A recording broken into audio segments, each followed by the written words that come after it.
नमस्कार दोस्तों, GNS news में आपका स्वागत है। हर उपयोगी जानकारी और काम की खबर से अपडेट रहने के लिए अभी सब्सक्राइब करें हमारे चैनल को और साथ में बेल आइकन भी प्रेस कर लें और वीडियो को ज्यादा से ज्यादा दोस्तों में शेयर करें। तो चलिए बढ़ते हैं खबरों की ओर।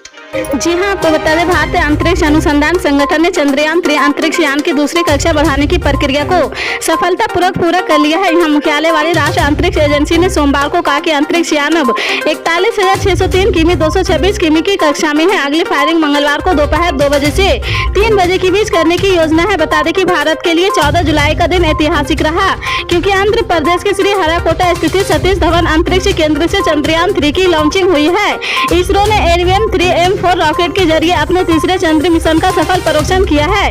इसी के साथ ही सभी की सांसें एक बार फिर से थम गई है, क्योंकि चंद्रयान 3 की 23 अगस्त को चंद्रमा के सतह पर लैंडिंग होगी।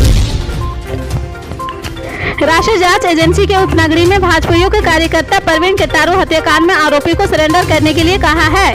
NIA ने हत्याकांड में से एक आरोपी से मसूद के घर का दौरा किया है और उसके घर पर अदालत का नोटिस चिपकाया है। AI ने नोटिस में 18 अगस्त से पहले सरेंडर करने के लिए कहा है। आरोपी पर मसूद फरार चल रहा।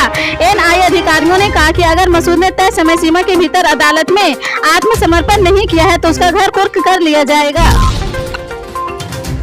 आगामी लोकसभा चुनाव के लिए विपक्ष अब एकजुट हो रहा है। इस एकजुटता की दूसरी कोशिश यानी दूसरी बैठक आज से बेंगलुरु में शुरू हो रही है। इस बैठक में कई दलों को जोड़ने की भी काफी मशक्कत करनी पड़ी है। बीते दिन तक यह स्पष्ट नहीं होता है कि आम आदमी पार्टी इस बैठक का हिस्सा होगी या भी नहीं, लेकिन कांग्रेस की तरफ से उनकी शर्त मानने के बाद आप नेता बैठक में आने को राजी हो गए हैं।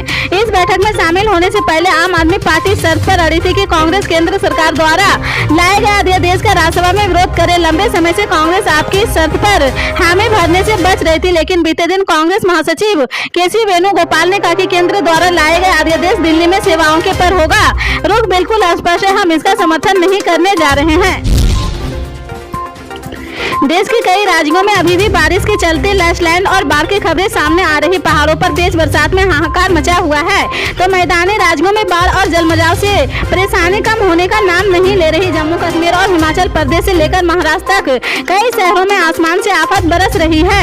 लगातार हो रही बारिश के चलते नदियां भी उफान पर है। उत्तराखंड के चमोली में बारिश से हुई लैंडस्लाइड के कारण कई रास्ते बंद है। वहीं रामनगर हल्द्वानी हाईवे पर अचानक बाढ़ का पानी आ जाने से हाईवे बंद हो गया है। इसी के साथ श्रीकेश में गंगा नदी उफान पर है। श्रीकेश स्थित परामर्श निकेतन में स्थापित शिव मूर्ति को छते हुए गंगा का पानी बह रहा है। श्रीकेश के तमाम गंगा घाटों पर पानी का स्तर खतरनाक है। अगले साल होने वाले लोकसभा चुनाव को लेकर एक और विपक्षी दल एकजुट होकर लड़ने का प्लान बना रहे, तो वहीं बीजेपी अपने एनडीए गठबंधन को मजबूत बनाने में जुटी है। इसको देखते हुए बिहार में LG के दोनों गुटों को भी एकजुट करने की कोशिश में जुटी हुई है, लेकिन एक लोकसभा सीट पर दोनों गुटों की दावेदारी से मामला बिगड़ता हुआ दिख रहा है। सुप्रीम कोर्ट ने दिल्ली के उपराज्यपाल विनय सक्सेना और मुख्यमंत्री अरविंद केजरीवाल को सलाह दी कि वह राजनीतिक विवाद छोड़कर दिल्ली इलेक्ट्रिसिटी रेगुलेटरी कमीशन का अध्यक्ष चुने। इस मामले पर लंबे अरसे से चले आ रहे विवाद पर सुनवाई करते हुए चीफ जस्टिस DY चंद्रचूड़ ने कहा कि बड़े पद पर बैठे इन दोनों लोगों को आपस में मिलकर चर्चा करनी चाहिए और किसी एक नाम पर सहमति बनानी चाहिए। सुप्रीम कोर्ट 20 जुलाई को इस मामले को सुनेगा, तब इस बात की कोशिश की जाएगी कि दोनों को माने कोई नाम कोर्ट के सामने रखा जा सके। देश में इस समय पाकिस्तानी महिला सीमा हैदर और सचिन प्रेम कहानी चर्चा का विषय बनी हुई है। इसी बीच सीमा हैदर पर पाकिस्तानी जासूस होने का भी आरोप लग रहा है। वहीं अब यूपी ATS की टीम ने पाकिस्तानी निवासी सीमा हैदर को हिरासत में लिया गया है और गुप्त स्थान पर सीमा हैदर से STS ने पूछताछ शुरू कर दी है। सीमा हैदर शुरू से ही ATS के राडर पर थी। यह नेपाल रास्ते से अपने प्रेमी सचिन से मिलने भारत आई है। अब ATS की टीम व्हाट्सएप चैट और तमाम सबूतों के आधार पर आगे की पूछताछ कर रही है। इसके साथ ही सीमा के ID कार्ड हाई कमीशन भेजे गए हैं और पता चला कि सीमा के चाचा पाकिस्तान आर्मी में सूबेदार और सीमा का भाई पाकिस्तानी सैनिक है। सीमा से भी भारत की सुरक्षा एजेंसी पूछताछ करेगी। प्रेम कहानी से लेकर भारत में आने तक के सभी पहलुओं पर पूछताछ हो रही। यूपी पुलिस के एक बड़े अधिकारी ने कहा कि सीमा एक पाकिस्तानी नागरिक है और उसके आने में बहुत सारे पेंच है। ऐसे में उसे पूछताछ लाजिमी है, इसलिए देश की सुरक्षा में लगी ऐसी सभी एजेंसी उसे पूछताछ करेगी। भोपाल में एक कार्यक्रम के दौरान प्रधानमंत्री नरेंद्र मोदी ने यूनिफॉर्म सिविल कोड पर कहा कि देश में दोहरी व्यवस्था कैसे चल सकती है। सबसे बड़ी बात यह है कि देश की गरीबी, बेरोजगारी, अर्थव्यवस्था घटता, निर्यात बढ़ते, आयात और देश के अंदर नौकरी के लिए कहते युवाओं की चर्चा इस देश के अंदर नहीं हो रही है। वे संकीर्ण धार्मिक भावनाओं के बहते जवान पर अपनी राजनीतिक रोटियां सेकना चाहते हैं, इसलिए अनावश्यक रूप से यूसीसी पर बरस रहे हैं। भारत के संविधान में यूनिफॉर्म सिविल कोड पर तो सिर्फ 1.5 लाइनें लिखी गई है। भारतीय कम्युनिस्ट पार्टी के साफ समझ है कि अनावश्यक रूप से 2024 चुनाव के पहले इस पर चर्चा करके समाज में ध्रुवीकरण करे और हिंदू मुसलमान में बांटकर एक बार फिर से वोट लेने और सत्ता में आने के लिए ये दुष्प्रयास है। मैं पूछता हूँ कि लॉ कमीशन ने अपनी रिपोर्ट में खुले तौर पर कहा था कि भारत में यूनिफॉर्म सिविल कोड की जरूरत नहीं है, फिर वह अक्स में तो उसको उछालने की जरूरत क्यों पड़ी है। महाराष्ट्र में सियासी घमासान के बीच सोमवार से विधानसभा के मानसून सत्र की शुरुआत हो गई है। आज सत्र के पहले दिन राष्ट्रवादी कांग्रेस पार्टी के 53 में से 27 विधायक अनुपस्थित रहे। ये विधायक ऐसे समय में नदारद रहे जब अजित पवार ने अपने गुट के नेताओं के साथ शरद पवार से लगातार दूसरे दिन मुंबई के वाईबी चौहान सेंटर में मुलाकात की है। अजित पवार खेमे के केवल 15 एनसीपी विधायक ही नजर आए हैं। समाजवादी पार्टी की ट्वीट से संगम नगरी प्रयागराज की सियासत उलझ गई है। बॉलीवुड एक्टर अभिषेक बच्चन के लोकसभा चुनाव लड़ने की खबर को समाजवादी पार्टी ने खारिज कर दिया है। सपा के मीडिया सेल ने ट्वीट कर सफाई पेश की है। बता दें कि प्रयागराज सीट से जया बच्चन के बाद बेटे अभिषेक बच्चन का नाम उछाला था।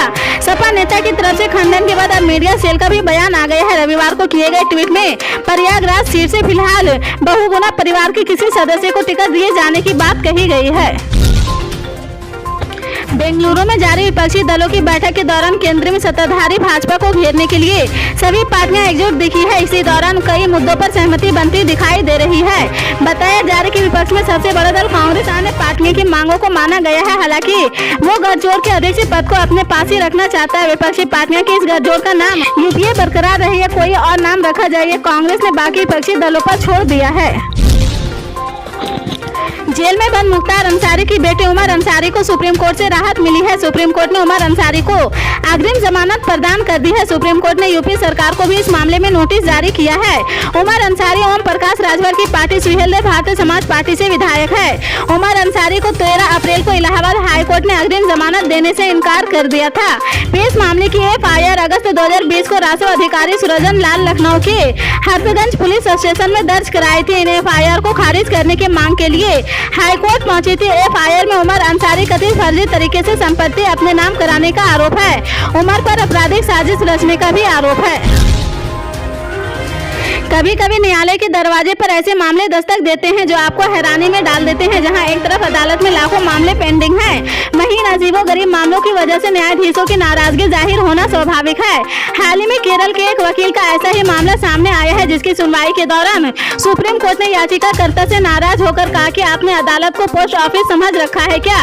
दरअसल भारत के मुख्य न्यायाधीश DY चंद्रचूड़, न्यायाधीश PM नरसिम्हा और न्यायाधीश मनोज मिश्रा केरल के वकील की एक याचिका पर सुनवाई कर रहे थे। वकील चाहते थे कि अदालत वंदे भारत ट्रेन को उनके गृह जिले में भी रुकने का आदेश सुनाए। लेक सिटी उदयपुर से बड़ी खबर सामने आई है। यहाँ एयर इंडिया की फ्लाइट में एक यात्री के मोबाइल में ब्लास्ट हो गया है। इससे हड़कंप मच गया है। फ्लाइट की तत्काल इमरजेंसी लैंडिंग करवाई गई है। मोबाइल में ब्लास्ट की यह घटना एयर इंडिया की फ्लाइट 470 में हुई है। बताई जा रही है कि इस फ्लाइट से उदयपुर एयरपोर्ट से ही दिल्ली के लिए उड़ान भरी थी। उड़ान भरने की कुछ देर बाद ही एक पैसेंजर के मोबाइल बैटरी में अचानक ब्लास्ट हो गया है। पटना के बाद बेंगलुरु में 17 और 18 जुलाई को होने वाली विपक्षी दलों की बैठक में शामिल होने जा रहे समाजवादी पार्टी के राष्ट्रीय अध्यक्ष अखिलेश यादव ने भाजपा को बड़ा बयान दे डाला है। अखिलेश यादव ने कहा कि भाजपा को 2/3 जनता हराने जा रही है। कर्नाटक में 2/3 जनता जो भाजपा को हराएगी। उन्होंने कहा कि मुझे उम्मीद है कि देश की जनता इस बार भाजपा को बुरी तरह से हराकर वापस भेजेगी। कर्नाटक विधानसभा चुनाव में कांग्रेस की सरकार बनने पर अखिलेश यादव ने कर्नाटक की जनता को धन्यवाद देते हुए कहा, यहाँ की जनता ने जो भाजपा को हराने का फैसला लिया था वह पूरा किया है, इसके लिए वह उन्हें धन्यवाद देते हैं। 18 जुलाई एनडीए की होने वाली बैठक को लेकर भी अखिलेश यादव ने तंज कसा है। पल पल के अपडेट जानने के लिए जुड़े रहें आप अपने GNS न्यूज चैनल से। मिलते हैं अगली बड़ी खबर के साथ, तब तक के लिए जय हिंद।